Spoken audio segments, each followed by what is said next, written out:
The first time I sat behind the wheel of a car, I was 21 years old, and my hands were shaking so badly I could not find the ignition.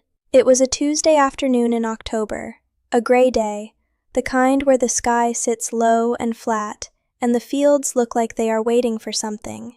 The car belonged to a woman named Carol, who worked at the fabric shop 2 towns over, and who had, over several months of quiet conversations across her counter, figured out what I needed before I had fully admitted it to myself. She sat in the passenger seat and said nothing while I found the key. She just waited. And I remember thinking, in the middle of all that shaking, that no one had ever just waited for me like that before. No one in my entire life had ever simply sat beside me and let me find my own way to a thing without telling me how. My name is Miriam, and this is Miriam the Amish, the channel where I finally say the things my community would never allow me to say out loud. I grew up Old Order Amish in Lancaster County, Pennsylvania, and I left a few years ago. If you want to hear the truth about Amish life from someone who actually lived it, please subscribe, like this video, and turn on the notification bell so you never miss a story. There is so much I have not told you yet. Now let me explain something about cars and what they mean inside an Old Order Amish community, because it is not simply about transportation, and it never has been. The ban on owning and driving motor vehicles is one of the most recognized features of Amish life from the outside. People see it and think it is about simplicity, about rejecting the modern world, about living close to the land and to God. And there is truth in that. The Ordnung's restrictions on technology are genuinely rooted in a theology of separation, of not being conformed to the world, of keeping the community bound together by shared limitation. When everyone travels by horse and buggy, you cannot live too far from your neighbors. You cannot drift too easily toward the English world. The limitation is the community. That is the theology. But here is what the theology does not say out loud. What nobody inside the community says out loud. What I did not understand until I was sitting in Carol's car with shaking hands on a gray Tuesday afternoon. A woman who cannot drive cannot leave. Not quickly. Not alone. Not without asking someone to take her somewhere, which means not without someone knowing where she is going and why. The horse and buggy keeps the community together. It also keeps a wife exactly where her husband and her bishop and her community can see her. And those two things, the theology and the control, are so perfectly layered on top of each other that from the inside, they are completely indistinguishable. I had been thinking about driving for almost 2 years before I did anything about it. It began the winter I was 19, when my youngest was sick and the fever climbed through the night, and my husband was away helping his brother with a barn repair 2 hours from home. I had no way to reach a doctor quickly. I had no way to reach anyone quickly. I sat up through the night with a washcloth and a lamp, and a child whose breathing I counted like a prayer, and I thought about what it would mean to be able to put her in a car and go. Just go. Without asking, without waiting, without needing anyone's permission or presence to do the most basic thing a mother needed to be able to do. The fever broke by morning. My daughter was fine, but the thought did not leave with the fever. It settled into me the way a stone settles into soft ground, slowly, quietly, until it is simply part of the landscape, and you cannot remember what the ground looked like before it was there. I want to tell you how I found Carol, because this is the part the community never imagined when they built their walls. You cannot fully close a community that sells things to the outside world. Our district allowed farm stands, small shops, limited commerce with English customers because the community needed the income. And English customers talk. They ask questions. They notice things. Carol had been buying fabric at our shop for 3 years when she said to me one afternoon, very quietly, while counting out her change, that she had taught several young women in situations like mine to drive, and that if I was ever interested, She had time on Tuesday afternoons. I did not answer her that day. I did not answer her for 4 months. I would think about it at night and put it back down in the morning, the way you put down something too heavy to carry while you are doing everything else. I was afraid of what it meant to want it. I was more afraid of what it meant that I did want it, clearly and consistently, every single time the thought came back.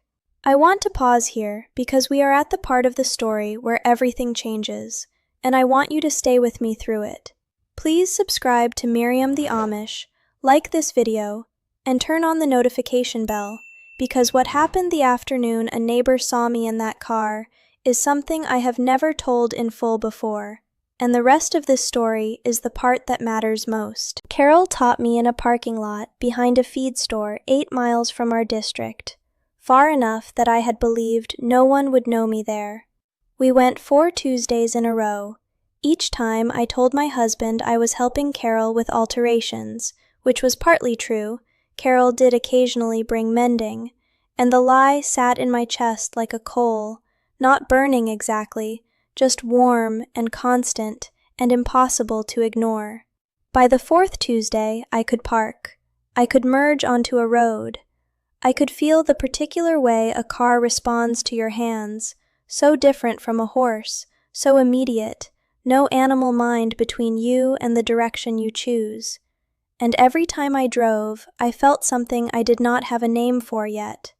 Something that was not happiness exactly, and not freedom exactly, but was the closest I had ever come to either inside my own body. The feeling of going somewhere because I had decided to go there. The 5th Tuesday I pulled out of the parking lot and a buggy passed on the road. Inside it was a woman from our district, a woman who recognized Carol's car, because Carol had been to our shop enough times that people knew what she drove. The woman did not wave. She looked at me through the window for one long moment, and then she looked forward, and the buggy moved on, and I drove back to the parking lot, and sat there for a long time, with the engine off, and my hands still on the wheel. She told her husband that evening. He told mine the following morning. My husband was in the yard when he found out, and he came inside without taking off his boots, which he never did, and I knew before he said a word that the 5th Tuesday had undone all 4 of the ones before it. He was not violent. I need to say that because it matters, and because the truth is complicated, and I will not make it simpler than it is. He was not violent, and he was not even, in the way the word is usually understood, cruel. What he was a man who had just discovered that his wife had been somewhere he did not know about, doing something he had not sanctioned, with the help of an Englishwoman who had apparently been quietly enabling his wife's independence for over a month. And inside the world he had been raised in, that was not a small thing. That was a fracture in the entire structure of what a marriage was supposed to be. We talked for a long time that night. Talked is perhaps the wrong word. He spoke. I sat at the kitchen table and answered what he asked, and did not say the things that were most true, which was that I had needed to do it, that I would have needed to do it again, that the feeling of going somewhere because I had decided to go there was something I had been hungry for since the night I sat up, counting my daughter's breaths by lamplight, with no way to get her help. The community response came in the following weeks in the way community response always came, not as confrontation, but as weather, a coolness, a slight adjustment in how people spoke to me that everyone understood and no one named. An older woman who had lived on the edge of our district for 40 years, English-born and converted, and therefore permanently slightly outside the full belonging of the community, said to me one afternoon what I think she had been saving for the right moment. She said, "They are not afraid of the car. They are afraid of where a woman goes when she knows she can leave. That is the thing they cannot build a fence around." I have thought about those words more times than I can count. Because she was right. It was never about the car. The Ordnung's ban on driving had folded inside it, like a letter inside an envelope, the community's deepest practical need, which was that a woman who could not drive was a woman who could not disappear, who could not take her children and go without asking for help, who could not leave quickly in the night, who could not even imagine leaving clearly because she had never once in her life sat behind a wheel and felt what it was to go somewhere simply because she had chosen to. In therapy, I found a word for what Carol's parking lot had given me long before I ever used it to actually leave. My therapist called it perceived autonomy. She said that one of the most powerful things a controlled environment takes from a person is not just the ability to act freely, but the ability to imagine acting freely. When you have never experienced a choice as fully yours, she said, you stop being able to picture what choosing would even feel like. Carol gave me back the picture. 4 Tuesdays in a parking lot behind a feed store, and I could imagine something I had not been able to imagine before. And once you can imagine it, the life you are living looks different. It looks like a choice you are making rather than a condition you were born into. And that changes everything. I left the following year. Carol drove me to the bus station. I knew how to drive by then, but I did not have a license, and she said she wanted to take me anyway, and I let her, because some things you do not need to do alone, just because you can. If you grew up somewhere that kept you still, by keeping you from understanding your own mobility, I see you.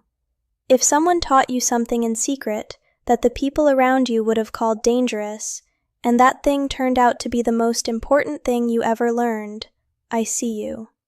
If you have ever sat behind a wheel, literal or otherwise, and felt for the first time what it is to go somewhere simply because you decided to go there, and had to grieve the years before that moment, I see you.